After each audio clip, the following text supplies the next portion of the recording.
G'day folks. So seeing as I haven't done one of these videos for quite a while, I thought I'd show you this guy. He's my latest project. Yeah, and he's quite the monstrosity. But, you know, it's kind of fun mucking around with different ideas. As usual, I had absolutely no plan on how I was going to build this guy.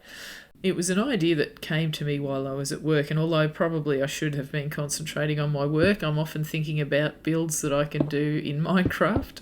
And I'm sure that there are a lot of other people that are the same. As far as height goes, I didn't really know what height to start the build. So I basically just nerd poled up to a certain height and then thought, no, I'll add a little bit more to that, and went up a bit higher. I know that's really vague, but that's just the kind of builder that I am. So to do the arms, I decided that the easiest thing to do would be to Google a whole lot of images of excavator arms. Although there's an extra section of arm that excavators don't have, so I had to just kind of make it up as I went. Fortunately, that's something that I really love doing, so I just kind of fiddled around with a few designs and came up with this one. There was a lot of building and demolishing, but that's part of the process. Here I'm just trying to work out how to make the hydraulics sort of fit in, and then working down towards the bucket.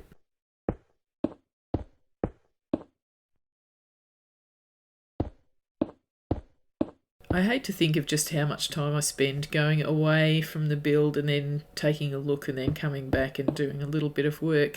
Often I can actually place 2 blocks and then fly away and have a look and see how they look and then come back again.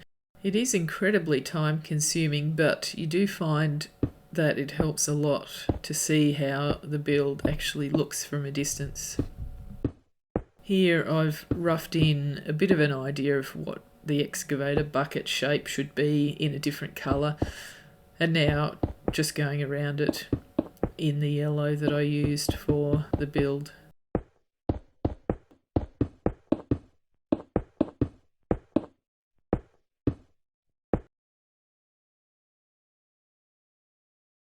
I'm not quite sure why I thought excavator buckets would do as a good replacement for the raptorial arms of the praying mantis, but anyway, it was kind of an odd idea and it seemed to work.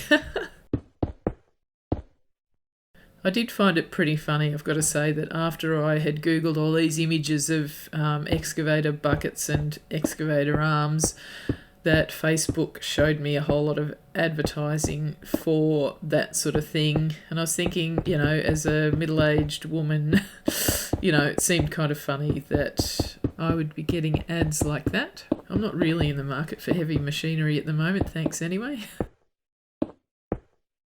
The body itself was quite straightforward, although getting the angles right took a little bit of time. I found that doing a 45-degree angle for a start and then lessening that angle as I went worked out the best. Colour-wise, I played around with a few colours, but the dark green I liked the best. The body of a praying mantis is quite long and lean, so it was fairly simple to do that. The other arm I wanted to look similar but not exactly the same. I have had trouble in the past with trying to make builds look totally symmetrical, and it doesn't look natural, and it's also a real headache to try and get things to look exactly the same. So the other arm is slightly different.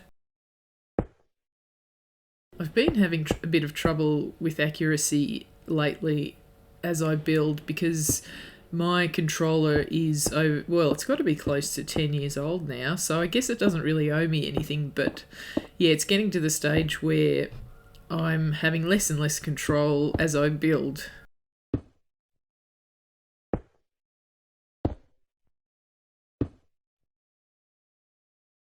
I kind of put off doing the head for a while because I thought it was going to be really hard, and it was quite a challenge. But with a lot of, building and demolishing and then building and rebuilding, and, you know, I did eventually work it out. The eyes I also had trouble with because I didn't do them as spheres for a start, but then I figured, it's probably better to have the eyes reasonably spherical. I haven't shown a lot of the process simply because it took me 16 hours to build this thing, and really it's probably not that interesting. So I tried to cut it down to, well, what's the video? About 8 minutes. Well, nearly 9 minutes. I don't know if it's just the Xbox 360 version, but I've found that with builds that are fairly solid and large, they tend to cast a really heavy shadow. And so I found that with the head, I didn't like the shadow that it was casting on the legs. So I ended up having to do a lot of glass in the head so that the light could go through and not cast quite so much of a shadow.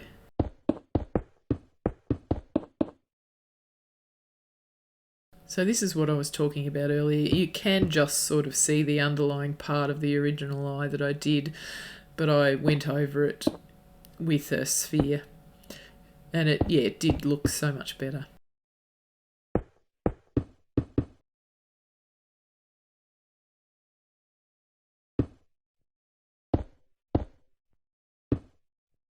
I did do the head completely symmetrical because I figured that, well, that part needs to be the same on both sides.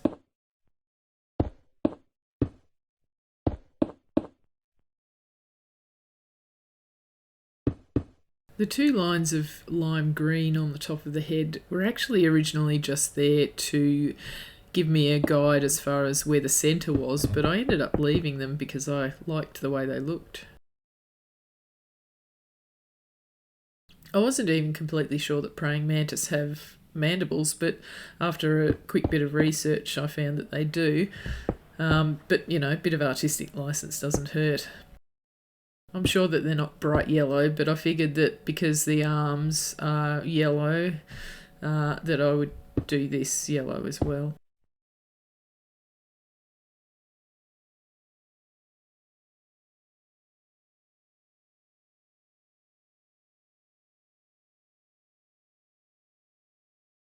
I was convinced that the legs were going to be really simple, and that wasn't the case. I think I probably spent as much time on the legs as I did on the body. But it is funny how that kind of works out. There are times when you're sure that something's going to be easy, and that's always a bad sign.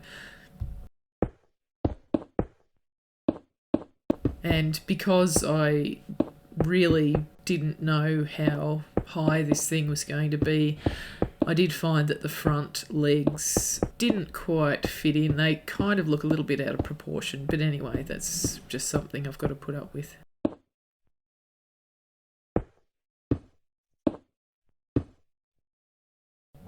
So after many, many hours, here he is finished.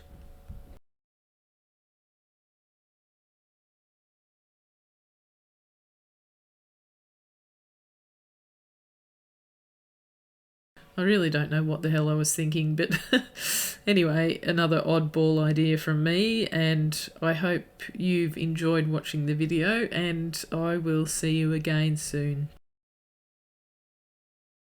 Goodbye.